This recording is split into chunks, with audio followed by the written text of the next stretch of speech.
PodCastle, episode 650, for October 27th, 2020. Luella Miller, by Mary Wilkins Freeman. Rated PG.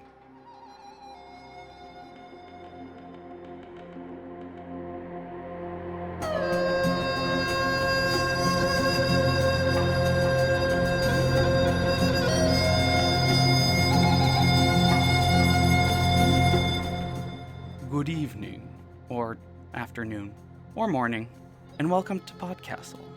I'm your guest host, writer and editor, Dominique Parisien. I've edited several anthologies over the last few years, most recently, The Mythic Dream with Nava Wolf, and Disabled People Destroy Science Fiction with Elsa Shunnison. And last week, my debut poetry collection, Side Effects May Include Strangers, was published by McGill Queen's University Press.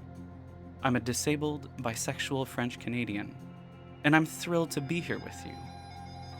Halloween is just around the corner, and with the pandemic, this promises to be a strange one.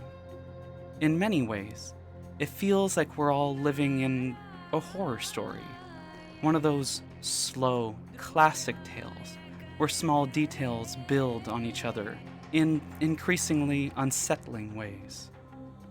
With the cold and the weird and Halloween in the air, it feels like the perfect time to unearth an old classic Gothic tale. PodCastle is proud to present Luella Miller, written by Mary Wilkins Freeman. It was originally published in 1912 in Everybody's Magazine and was later collected in Freeman's collection The Wind in the Rose Bush and Other Tales of the Supernatural in 1905.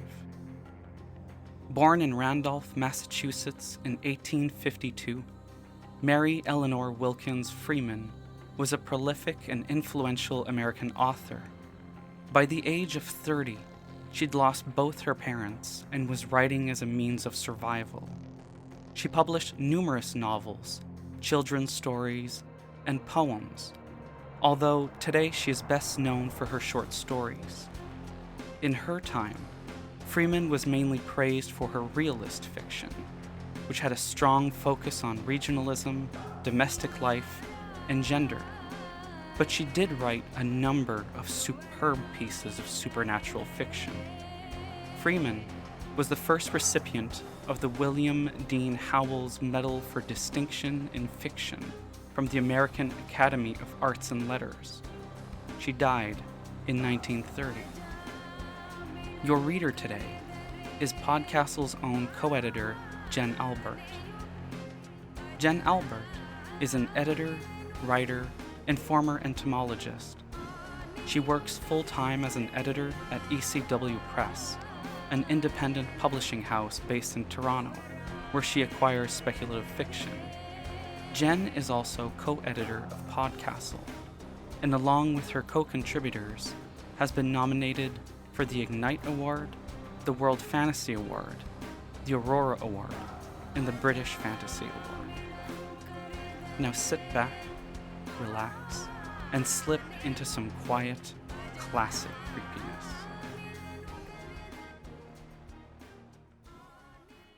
Luella Miller, by Mary Wilkins Freeman.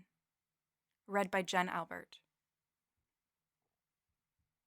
Close to the village street stood the one-story house in which Luella Miller, who had an evil name in the village, had dwelt.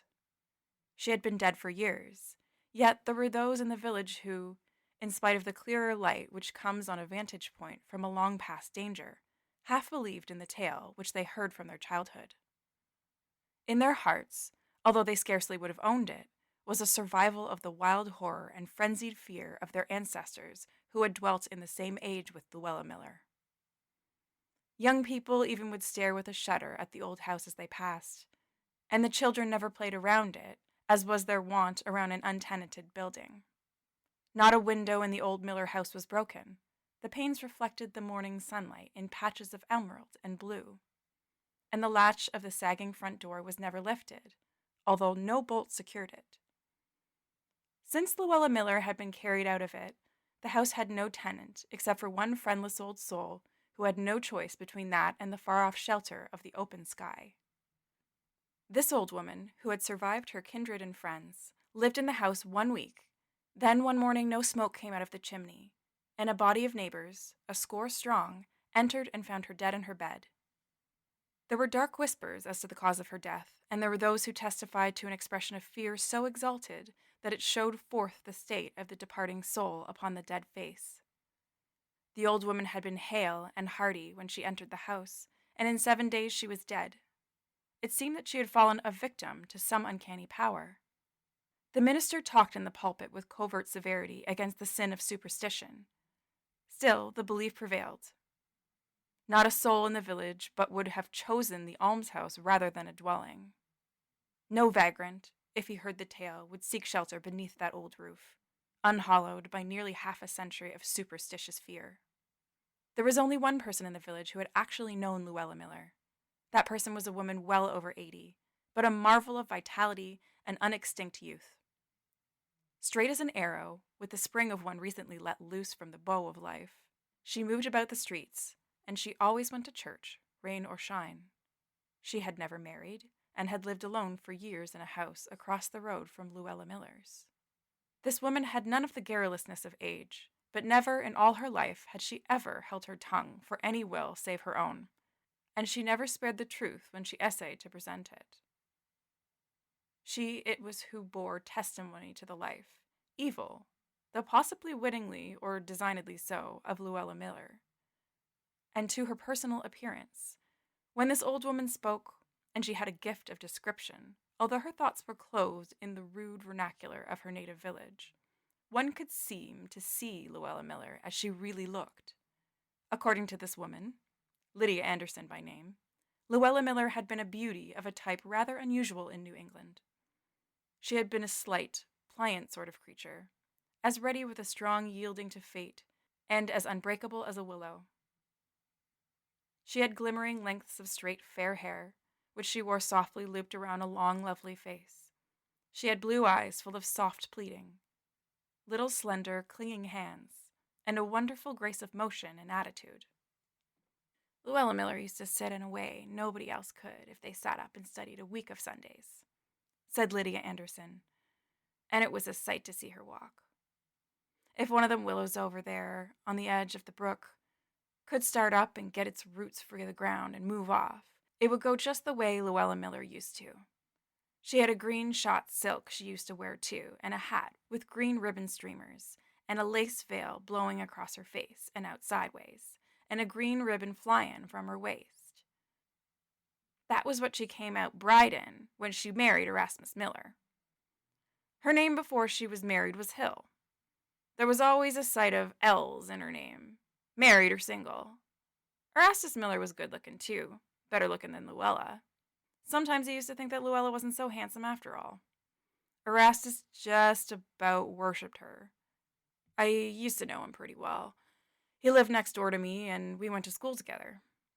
Folks used to say he was waiting on me, and he wasn't. I never thought he was, except once or twice when he said things that some girls might have suspected meant something. That was before Luella came here to teach the district school.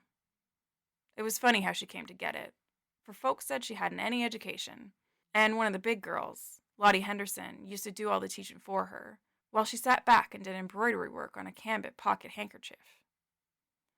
Lottie Henderson was a real smart girl, a splendid scholar, and she just set her eyes by Luella, as all the girls did. Lottie would have made a real smart woman, but she died when Luella had been here about a year. Just faded away, and died. Nobody knew what ailed her. She dragged herself to that schoolhouse and helped Luella teach till the very last minute. The committee all knew how Luella didn't do much of the work herself, but they winked at it. It wasn't long after Lottie died that Erastus married her. I always thought he hurried it up because she wasn't fit to teach. One of the big boys used to help her after Lottie died, but he hadn't much government, and the school didn't do very well, and Luella might have had to give up, for the committee couldn't have to shut their eyes to things much longer. The boy that helped her was a real, honest, innocent sort of fellow, and he was a good scholar, too. Folks said he overstudied, And that was the reason he was talk crazy the year after Luella married. But I don't know. And I don't know what made Erastus Miller go into the consumption of the blood the year after he was married. Consumption wasn't in his family. He just grew weaker and weaker and went almost bent double when he tried to wait on Luella. And he spoke feeble, like an old man. He worked terrible hard to the last, trying to save up a little to leave Luella. I've seen him out in the worst storms on a wood sled. He used to cut and sell wood, and he was hunched up top, looking more dead than alive. Once I couldn't stand it. I went over and helped him pitch some wood on the cart. I was always strong in my arms. I wouldn't stop for all he told me to, and I guess he was glad enough for the help. That was only a week before he died. He fell on the kitchen floor, and he was getting breakfast. He always got the breakfast and let Luella lay abed. He did all the sweeping, all the washing, all the ironing, and most of the cooking. He couldn't bear to have Luella lift her finger, and she let him do it for her. She lived like a queen for all the work she did, and didn't even do her sewing. She said it made her shoulder ache to sew, and poor Erastus's sister Lily used to do all her sewing. But she wasn't able to either. She was never very strong in her back, but she did it beautifully. She had to suit Luella. She was so dreadful particular. I never saw anything like it, forgotten and hemstitching that Lily Miller did for Luella. She made all Luella's wedding outfit and that green silk dress after Maria Babbitt cut it. Maria, she cut it for nothing. And she did a lot more cutting and fitting for nothing for Luella, too. Lily Miller went to live with Luella after Erastus died. She gave up her home, though she was real attached to it and wasn't a mite afraid to stay alone.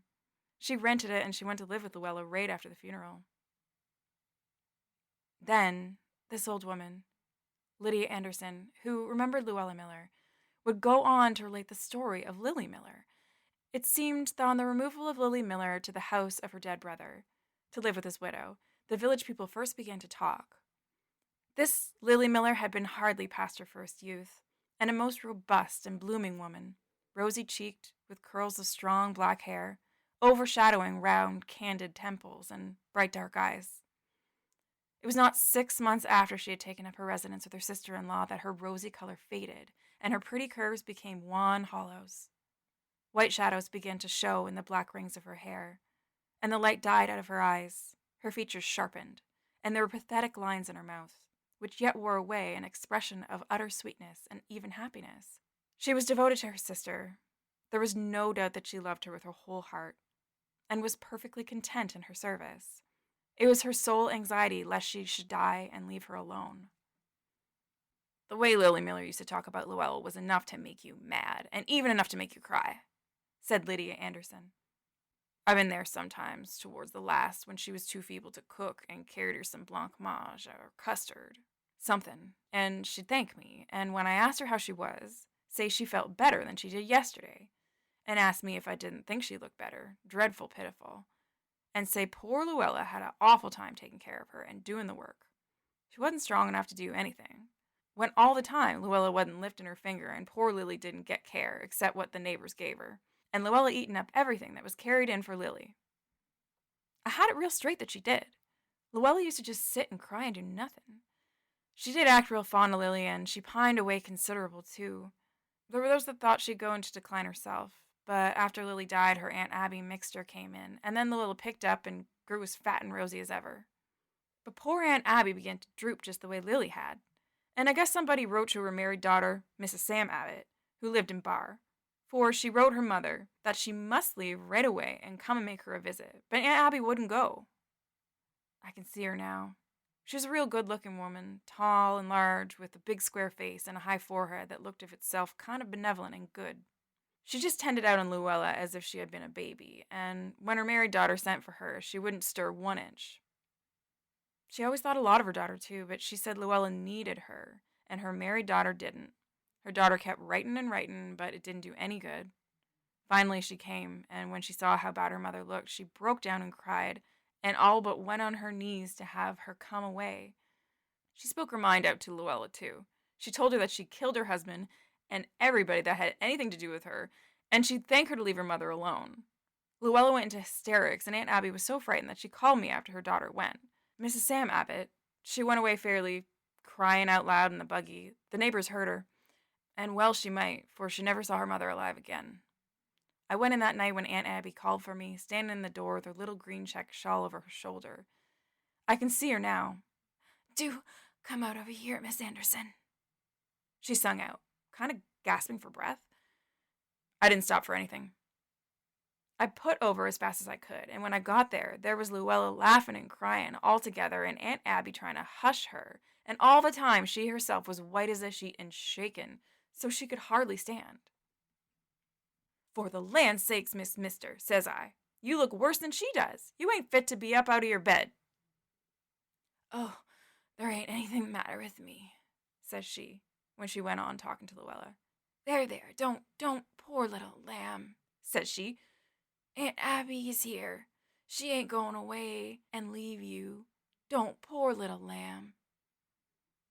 "Do leave her with me, Mrs. Mixter, and you get back to bed," says I, for Aunt Abby had been lying down considerable lately, though she somehow contrived to do the work.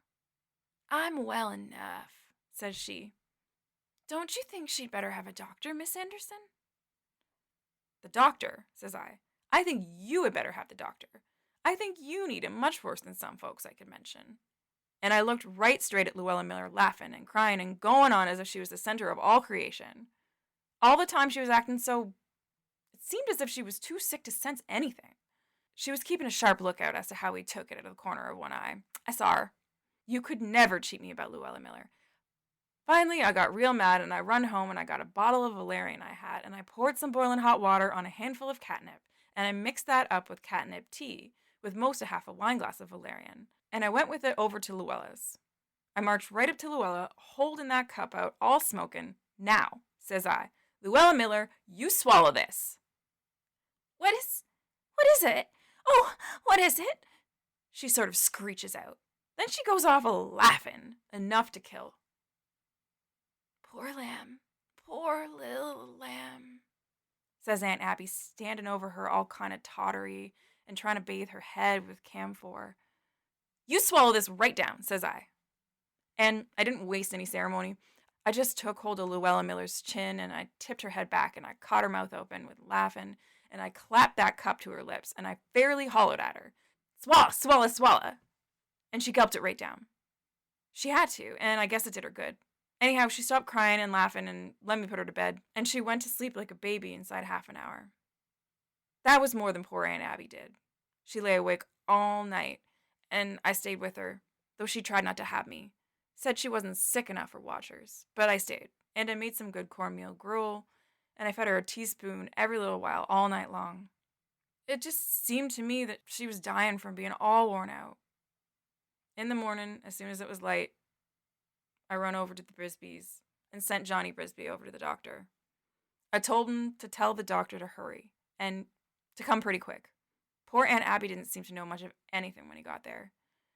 You couldn't hardly tell she breathed. She was so used up. When the doctor had gone, Luella came in to see the room looking like a baby in her ruffled nightgown. I can see her now.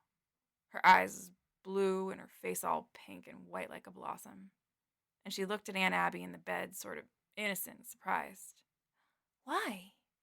says she. "Aunt Abby ain't got up yet?" "No, she ain't," says I, pretty short. "I thought I didn't smell the coffee," says Luella. "Coffee," says I. "I guess if you have coffee this morning, you'll make it yourself." "I never made coffee in all my life," says she, dreadful astonished. "Erastus always made the coffee as long as he lived, and then Lily, she made it, and then Aunt Abby made it. I don't believe I can make the coffee, Miss Anderson." "You can make it or go without it, just as you please," says I. "Ain't Aunt Abby gonna get up?" says she. "I guess she won't get up," says I, sick as she is.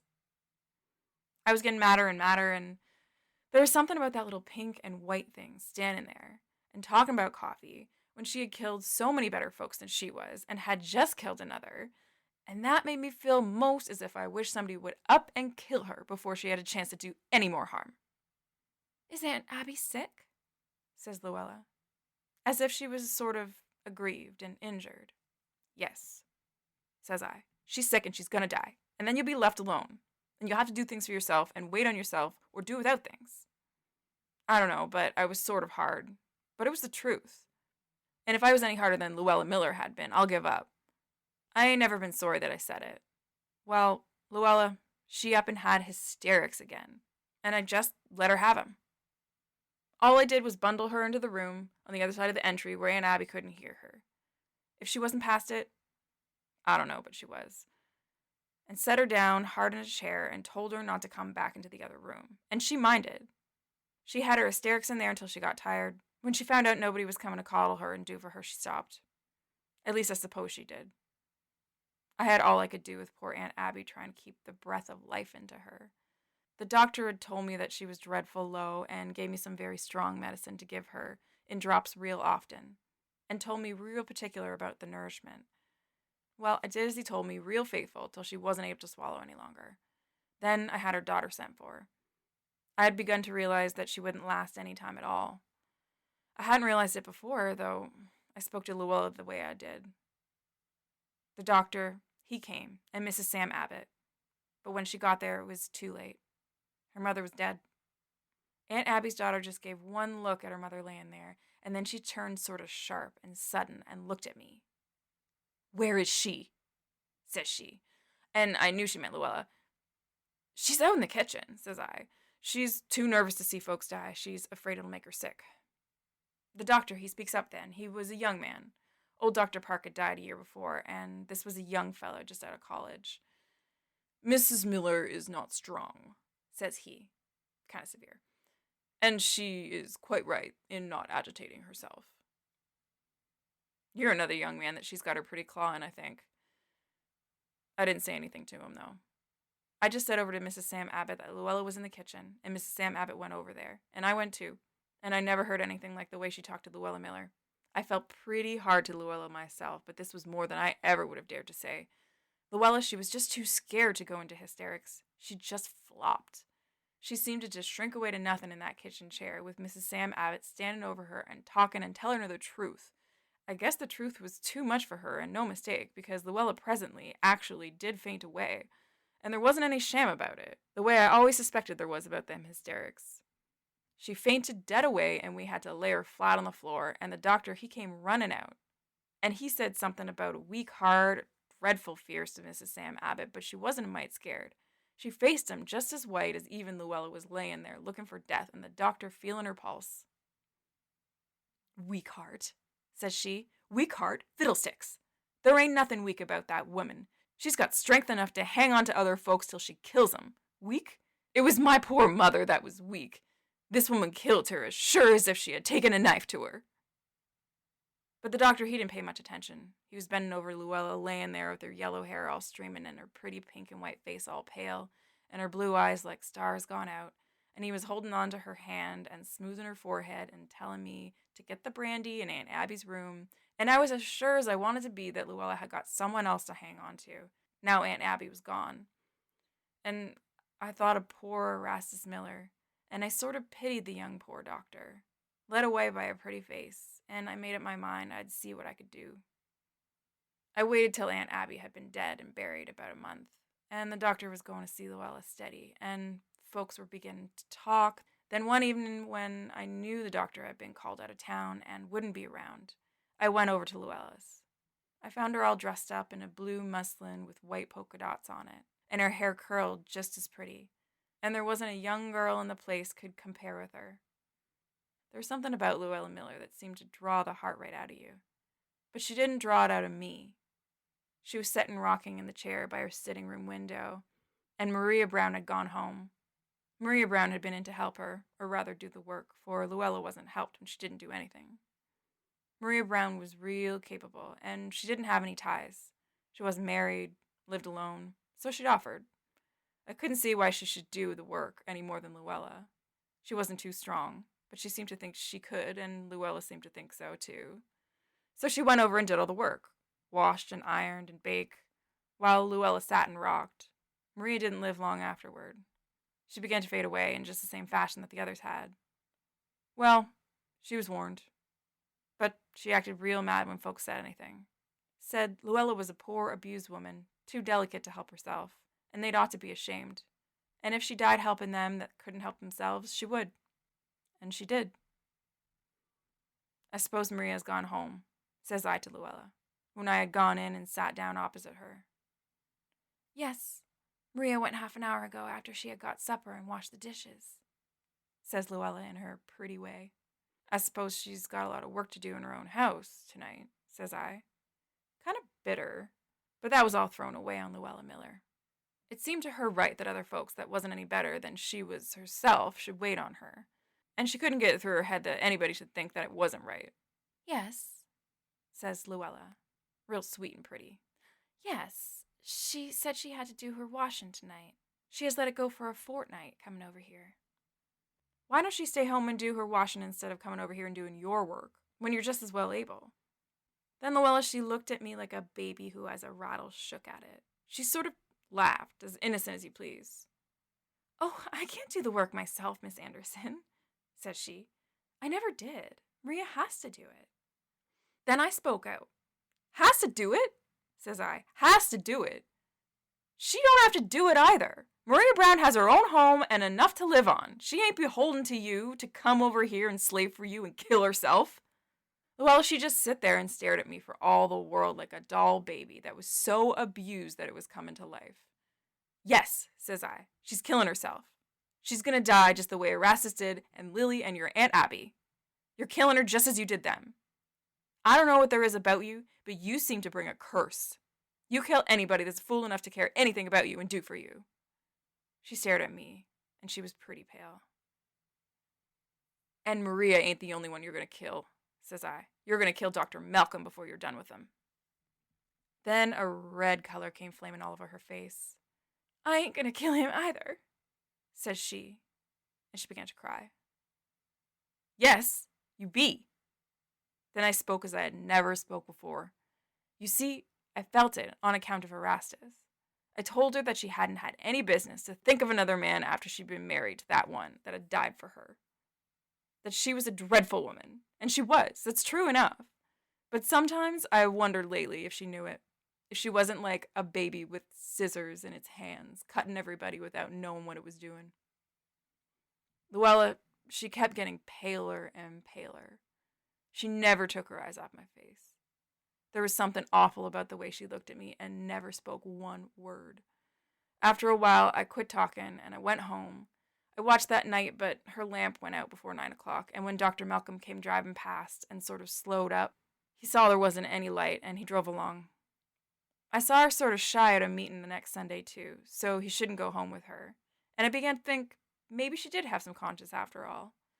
It was only a week after that Maria Brown died, sort of sudden at the last, though everyone had seen it coming. Well, then there was a good deal of feeling and some pretty dark whispers. Folks said the days of witchcraft had come again, and they were pretty shy of Luella. She acted sort of offish to the doctor, and he didn't go there. And there wasn't anyone to do anything for her. I don't know how she did get along. I wouldn't go there and offer to help her. Not because I was afraid of dying like the rest, but I thought she was just as well to be able to do her own work as I was to do it for her. And I thought it was about time that she did it and stopped killing other folks. But it wasn't very long before folks began to say that Luella herself was going into a decline, just the way her husband and Lillian and Abby and others had, and I saw myself that she looked pretty bad. I used to see her going past from the store with a bundle as if she could hardly crawl, but I remembered how Erastus used to wait and tend when he really couldn't put one foot ahead of the other, and I didn't go to help her. But at last one afternoon I saw the doctor driving up like mad with his medicine chest, and Mrs. Babbitt came in after supper and said that Luella was real sick. I'd offer to go in and nurse her, says she, but I've got my children to consider, and maybe it ain't true what they say, but it's queer how many folks that have done for her have died. I didn't say anything, but I considered how she had been Erastus's wife, and how he had set his eyes by her, and how I had made up my mind to go in the next morning, unless she was better, and see what I could do. But the next morning, I see her at the window, and pretty soon she came stepping out as spry as you please. And a little while after, Mrs. Babbitt had come in and told me that the doctor had got a girl from out of town, a Sarah Jones, to come there. And she said she was pretty sure that the doctor was going to marry Luella. I saw him kiss her in the door that night myself, and I knew it was true. The woman came that afternoon, and the way she flew around was a caution. I don't believe Luella had swept since Maria died. She swept and dusted and washed and ironed. Wet clothes and dusters and carpets were flying over there, and every time Luella set her foot out when the doctor wasn't there was Sarah Jones helping her up and down the steps as if she hadn't learned to walk. Well, everybody knew that Luella and the doctor were going to be married, but it wasn't long before they began to talk about his looking so poorly, just like they had about the others. And they talked about Sarah Jones, too. Well, the doctor did die, and he wanted to be married first, so as to leave what little he had to Luella, but he died before the minister could get there, and Sarah Jones died a week after. Well, that wound up everything for Luella Miller. Not another soul in the whole town would lift a finger for her. There was going to be some sort of panic. Then she began to droop in good earnest. She used to have to go to the store herself, for Mrs. Babbitt was afraid to let Tommy go for her. And I've seen her going past and stomping every 2 or 3 steps to rest. Well, I stood it as long as I could. But one day I see her coming with her arms full and stopping to lean against the Babbitt fence, and I ran out and took her bundles and carried them to her house. Then I went home and never spoke one word to her, though she called after me dreadful, kind of pitiful. Well, that night I was taken sick with a chill, and I was sick as I wanted to be for 2 weeks. Mrs. Babbitt had seen me run out to help Luella, and she came in and told me I was going to die on account of it. I didn't know whether I was or not, but I considered I had done right by Erastus's wife. That last 2 weeks, Luella had a dreadful hard time, I guess. She was pretty sick, and as near as I could make out, no one dared to go near her. I don't know if she was really needing anything very much, for there was enough to eat in her house, and it was warm weather, and she made out to cook a little flour gruel every day. I know, but I guess she had a hard time. She that had been so petted and done for her whole life. When I got so I could go out, I went over there one morning. Mrs. Babbitt had just come in to say she hadn't seen any smoke, and she didn't know, but it was somebody's duty to go in. But she couldn't help thinking of her children.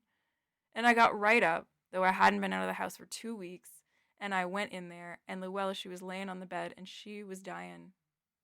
She lasted all that day and into the night, but I sat there after the new doctor had gone away. Nobody else dared to go there. It was about midnight that I left her for a minute to run home and get some medicine that I'd been taking, for I'd begun to feel rather bad. It was a full moon that night, and just as I started out of my door to cross the street back to Luella's, I stopped short, for I saw something. Lydia Anderson, at this juncture, always said with a certain defiance that she did not expect to be believed, and then proceeded in a hushed voice. I saw what I saw, and I know I saw it. And I will swear on my deathbed that I saw it. I saw Luella Miller, and Erastus Miller, and Lily, and Aunt Abby, and Maria, and the doctor, and Sarah all going out her door. And all but Luella shone white in the moonlight, and they were all helping her along till she seemed to fairly fly in the midst of them. And then it all disappeared. I stood a minute with my heart pounding, and I went over there. I thought of going for Mrs. Babbitt, but I thought she'd be afraid. So I went alone, though I knew what had happened. Luella was laying real peaceful dead on her bed. This was the story that the old woman, Lydia Anderson, told. But the sequel was told by the people who survived her. And this is the tale which has become folklore in the village. Lydia Anderson died when she was 87. She had continued wonderfully and hale and hearty for one of her years, until about 2 weeks before her death. One bright moonlight evening, she was sitting beside a window in her parlor when she made a sudden exclamation, and was out of the house and across the street before the neighbor who was taking care of her could stop her. She followed as fast as possible and found Lydia Anderson stretched on the ground before the door of Luella Miller's deserted house, and she was quite dead. The next night, there was a red gleam of fire athwart the moonlight, and the old house of Luella Miller was burnt to the ground. Nothing is now left of it except a few old cellar stones and a lilac bush, and in summer, a helpless trail of morning glories among the weeds, which might be considered emblematic of Luella herself.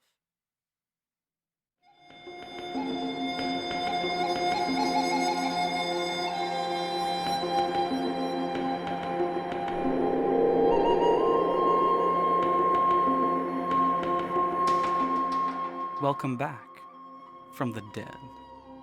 Sort of. There's a real vampiric quality to this story, isn't there? Not the fanged sort, but more what we would call a psychic or energy vampire. Like many of her contemporaries, like Charlotte Perkins Gilman or Edith Wharton, Freeman here beautifully brings together elements of domestic concerns with the supernatural to create a quiet, unsettling tale. The result is a sort of mundane horror, a monstrous person who appears unaware of their monstrous nature. There's something fascinating, too, in having Luella defeated not with a stake or garlic or a grand supernatural confrontation, but seemingly by Lydia Anderson's words, by our storyteller. I love that initial description of Lydia. A woman well over 80, but a marvel of vitality and unextinct youth, straight as an arrow, with the spring of one recently let loose from a bow of life.